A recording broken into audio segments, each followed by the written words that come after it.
Wasabi guys, welcome back to another 5 underrated commanders video. This time we're going to be talking about 5 more. I do this about once a month, just going over 5 sometimes lesser known commanders, sometimes they just haven't really gained any popularity, so maybe people doubt them as potential commander options. But before I get into the video, first I would like to remind you that most of you who are watching right now are not actually subscribed to the channel, so I'd really appreciate it if you took a second to hit that subscribe button and the notification bell. You won't regret it. Thank you all so much for your support. Now the first commander option I want to talk about here is Traxxas, Scourge of Krug. A 4-mana colorless construct artifact creature, a 7/7 with trample. Traxxas enters the battlefield tapped and doesn't untap during your untap step. However, whenever you cast a historic spell, you get to untap Traxxas. Best way to synergize with this is to play an artifact-focused deck, and you're really kind of forced to because you don't have other colors. There are still some legendary colorless spells that you can play, namely the Eldrazi. We even have some planeswalkers like Ugin that'll also be considered historic, so you get to untap your Traxxas. Equipment is probably the best way to play around Traxxas, because the turn you play them, you get to untap Traxxas, equip them, and deal a lot of damage. This is a great example of a Voltron commander, low cost for a high power with good keywords, so you have some way of getting that damage through. One of the newer equipments is the Nettlecyst one from Modern Horizons 2. The equipped creature gets +1/+1 for each artifact and or enchantment you control. Seeing as I just said this is going to be an artifact focused commander, you're going to get a lot of power and toughness out of this specific equipment. And likewise, you can also use Blackblade Reforged, giving Traxxas +1/+1 for each land you control, and only needing to be 3 mana to equip them. There are also a ton of ways of untapping your artifacts, so even if you're not able to cast a historic spell, you can also use things like Voltaic Key and Clock of Omens, so that you can take advantage of the artifacts that you already have on the field. If there's any downside to this commander, it's that I wish that we had more to synergize with the active tapping and untapping. There is this cool synergy that you can use with Gruesome Slaughter, so until end of turn, colorless creatures you control gain tap. This creature deals damage equal to its power to target creature. So if you're able to follow this up with more historic spells, you can use Traxxas to deal some damage and get rid of creatures. But for the most part, it does seem like this is going to be a Voltron-focused commander, with some future potential. I never want to rule it out. Whenever I go over an underrated commander, I'm always thinking about the future. Because Traxxas is so unusual in that it has a way to untap itself, there could be some cards that come out in the future that really benefit from that kind of trigger.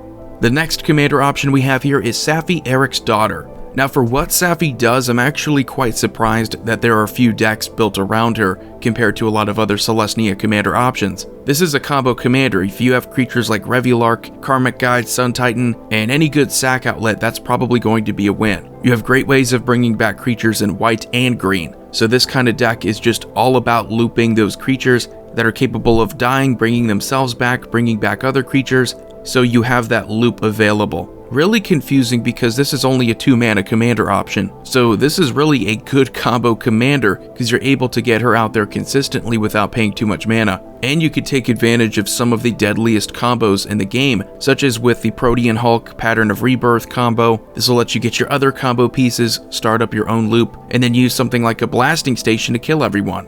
And if you don't have Blasting Station, there's something else like Altar of Dementia. This, in addition to ways of setting up your combos, you can use something like Fauna Shaman, making this very efficient graveyard-focused deck that'll also benefit from aristocrats too, because that's the thing, this doesn't just have to be a combo deck, you could still take advantage of some really good death triggers and ETB triggers, using cards like Woodfall Primus and Mentor of the Meek. And if the value hasn't sold you on this commander yet, if the loops haven't sold you on this commander yet, you can still be incredibly annoying by using cards like Spore Frog and Selfless Spirit. Yeah, Safy can be quite a headache to have to deal with, and that's even as one of the 99. Imagine building an entire commander deck around her. The next commander option here is Phallus, Reverent Medium. Now, Black and White, they have a ton of good commander options. I think Black and White is fleshed out as far as a color pairing goes. You have decent variety there, and you get quality and commander potential, meaning you have the strength to win games consistently. You can even make these decks a bit more competitive. With this one, at the beginning of each end step, you create X/1/1 white spirit creature tokens with flying, where X is the number of tokens you created this turn, so this is all about tokens. I always like it when you can focus entirely on a theme, and it feels like that's what you're supposed to do with the commander. If you're making tokens at all, doesn't matter what kind of token it is, it could be even a treasure token, you're going to end up getting a ton of 1/1 white spirits at the end of the turn. This means you can afford to play cards that only really benefit creature tokens like Intangible Virtue and Hour of Reckoning. Also in the same set Commander Legends, we got a pretty decent commander option, Partner 1, Imprava of the Steel Legion. So as long as it's your turn, creature tokens you control get +1 power and +4 toughness. In addition to a ton of ways of just creating creature tokens in general, using good instants and sorceries like Secure the Wastes and increasing Devotion. While not a straight up token doubler, there is a lot of time for your opponents to remove her before you get to the end step. If things go as planned, yeah, it pretty much is a token doubler. You're just not getting the specific token doubled, you're getting however many tokens you created in the form of 1/1 white spirits. Everything else in black and white that you would use as an advantage is still there for you, so it would definitely be wise to still play things like Skull Clamp and Zulaport Cutthroat, just because you can still kill off all those tokens and get that kind of value out of those cards. But without a doubt, primary focus should just be tokens and how to create more. We have cards like Teysa Karlov and Anointed Procession that just absolutely dominate. And the next one here is Captain Vargas Wrath. So blue-black, another 2-mana commander option here, very cheap. Whenever Captain Vargas Wrath attacks, pirates you control get +1/+1 until end of turn for each time you've cast a commander from the command zone this game. Is Captain Vargas the best pirate commander option? That's debatable. A lot of people still like Admiral Beckett Brass, and a lot of people like the partner commander options that you're able to use. Those could offer you some versatility here, where Captain Vargas is really just a cheap, affordable to get out there commander that will absolutely benefit you in combat. I think for a while the problem with a set like Ixalan is that we didn't have the depth at the pirate creature option.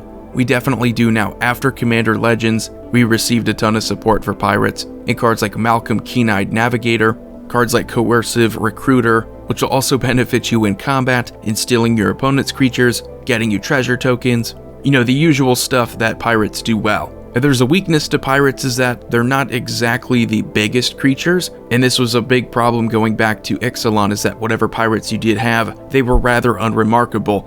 The benefit with this specific commander, and it's one I recommend the most now for pirates, it's because it's simple enough in combat to make it so that your creatures survive. Captain Vargas only being 2 mana means that you can keep replaying him, and your pirates keep getting +1/+1 for each time you've cast him from the command zone. So there is kind of a benefit for your opponents in not removing him, because it's just so easy to keep putting him back out there. It doesn't really offer any keywords, however, pirates have some pretty good combat damage triggers that I think still makes it worth it to make just a pure combat focused deck around this. You get kind of like a super anthem for all of your pirates. It's pretty cool. And then the last commander option here is Experiment Crash. Now going all the way back to Dissension, you have a pretty unique commander here. One of the first commander options that you could synergize with activated abilities. This goes even way before Maresil. So Experiment Crash has all activated abilities of each other creature with a +1/+1 counter on it, and you can tap it to put a +1/+1 counter on target creature, making it so that you can combo if you have the right creatures on the field. If you have a Mana Dork with a counter on it, it gains that activated ability. If you have something like a Horseshoe Crab and you put a counter on it, it has that activated ability. If you have an Arcanus the Omnipotent, you put a +1/+1 counter on it, it gains that activated ability. The cool thing about this commander is that there isn't really a restriction in how many times you're able to use the same ability, like with Maresil. So if you wanted to, you could just combo right then and there. If you have the ability to untap, combined with the ability to tap for mana, you can easily provide yourself with infinite mana. You can just as easily use something like Argothian Elder or any creature that can untap more than 1 land and provide yourself with infinite mana that way. And if you're looking for a combo that goes beyond just getting infinite resources, well, you can have infinite turns with Sage of Hours. Crash's own ability will allow it to put counters on itself so that you can then remove those counters and activate that ability for Sage of Hours. So you'll be able to take infinite turns and have a blast. Kind of a forgotten commander in a way. It is that old. I mean, we have a lot of newer ones here in Simic, so maybe people just forgot about it. I don't know. But anyway, those were 5 more underrated commander options. I do these videos like once a month now, so please do support them. I like doing them and I feel like doing even more of them. So as always, if you enjoyed the video, please do subscribe, hit the notification bell, leave a comment. You guys are awesome. Have a good day. Void here signing off. I will see you all next time.